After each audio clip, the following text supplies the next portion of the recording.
Brussels sprouts.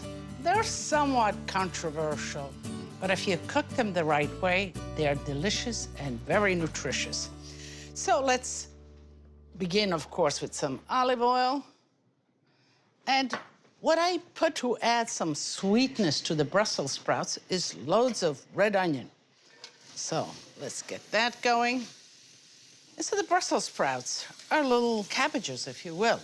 I kind of like to open them up, because if you cook the whole, then that sulfur that most of you object to, that's kind of, it's very healthy for you, but you know, the smell, the taste goes away somewhat if you open up the head itself. So, cutting the base, cutting it in half just like that, and saving these outer leaves.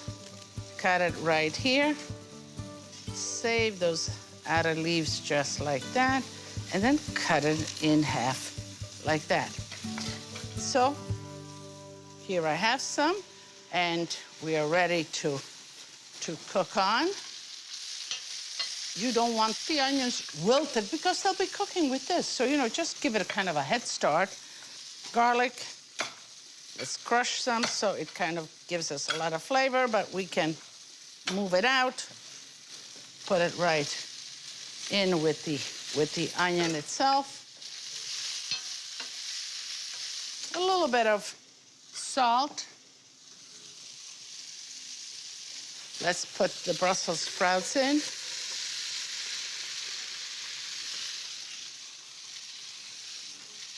Let's put the leaves in, just like that.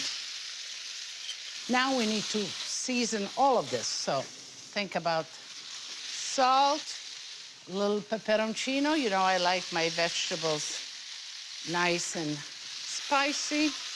And you want the water, the juices of the vegetation, of the vegetables themselves, kind of steam. You don't want to add water on. So let's put a tight lid on and let it sweat out a little bit. And then we'll add a little bit of white wine vinegar to kind of add another dimension of acidity. And at the end, the walnuts, when we're finished towards the end. Okay. It's beginning to wilt, looking good. At this point, let's put some of the white wine vinegar. Okay. So now, again, put the lid on tight, lower it to a slow simmer.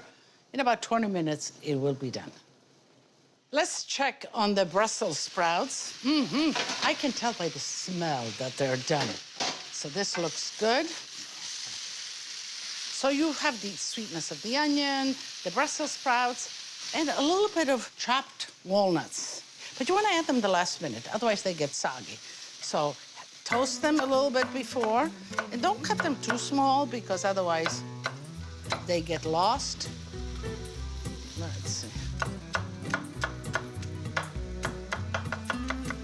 I think that's good. So just like that. And you know, it's just beginning to caramelize at the bottom. And you know, we all like this kind of, let me show you this kind of look on your Brussels sprout when it's just about caramelized. That's where you want to get. Now that made me want to taste some. So let me taste some.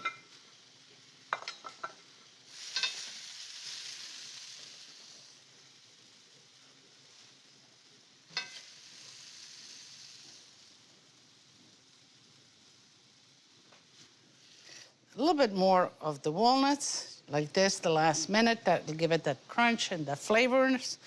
And, you know, I have here Chardonnay. A good Chardonnay will do. You know, this is a gutsy dish. And a nice, strong, could you have red wine? Yeah, but I kind of feel like Chardonnay today. How's that?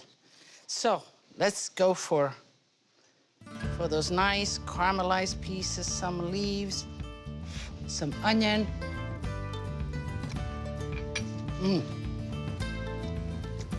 It's nice. I love those nuts at the end. They kind of give you that crunch and that different dimension. And you see, the leaves will wilt but the heads themselves, leave them a little crunchy. Delizioso. Let's see how it goes with the wine. And you know, when I come at this point and I have my wine in my hand and it's time to invite you. So, tutti a tavola a mangiare.